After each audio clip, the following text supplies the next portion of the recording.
India आप तक समाचार, कड़वा लेकिन सच। जितकं देखणं तुमचं रूप, जितकं सुंदर तुमचं मन, तितकं सुंदर आमचं मनमोहिनी ब्राइडल कलेक्शन।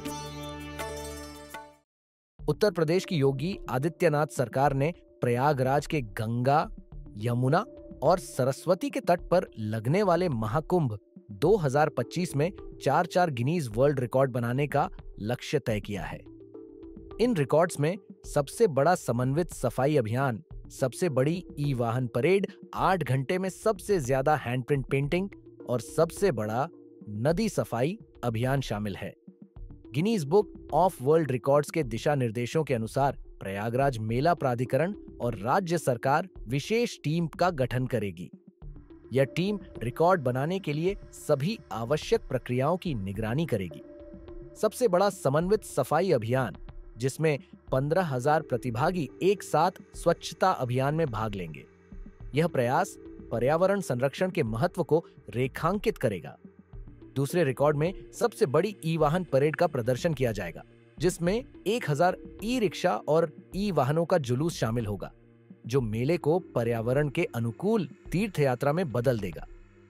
उन्होंने कहा, यह पहल टिकाऊ परिवहन समाधानों, कार्बन उत्सर्जन को कम करने और कुंभ के दौरान अंतिम मील की कनेक्टिविटी को बढ़ाने के लिए सरकार की प्रतिबद्धता पर जोर देती है। तीसरा रिकॉर्ड 8 घंटे के भीतर सबसे ज्यादा हाथ के निशान वाली पेंटिंग बनाने का एक और प्रयास होगा, जिसमें 10,000 प्रतिभागी अपने अनूठे हाथ के निशान का योगदान देंगे। यह रिकॉर्ड महाकुंभ की सुंदरता और भावना का जश्न मनाता है, प्रतिभागियों की विविधता और एकता को प्रदर्शित करता है। प्रत्येक हाथ का निशान सामूहिक सद्भाव और आयोजन के साझा मूल्यों का प्रतीक है।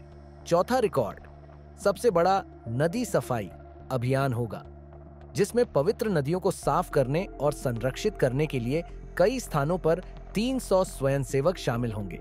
इसका उद्देश्य दुनिया के सबसे बड़े धार्मिक और आध्यात्मिक आयोजन के पारिस्थितिक संरक्षण और प्रकृति के साथ आध्यात्मिक बंधन के प्रति समर्पण को प्रदर्शित करना है। प्रयागराज मेला प्राधिकरण की विशेषज्ञ टीम प्रत्येक रिकॉर्ड प्रयास के लिए प्रतिभागियों की संख्या को सटीक रूप से रिकॉर्ड करने के लिए एक सत्यापन प्रक्रिया विकसित करेगी और प्रत्येक रिकॉर्ड श्रेणी के लिए इवेंट प्लान, कार्य चरणों और प्रक्रिया सत्यापन का विवरण देने वाली एसओपी तैयार करेगी। इसके अलावा टीम एसओपी को अंतिम रूप देने, अनुमोदन प्राप्त करने और अंतिम प्रक्रियाओं का एक वॉकथ्रू आयोजित करने के लिए GWR के साथ समन्वय भी करेगी।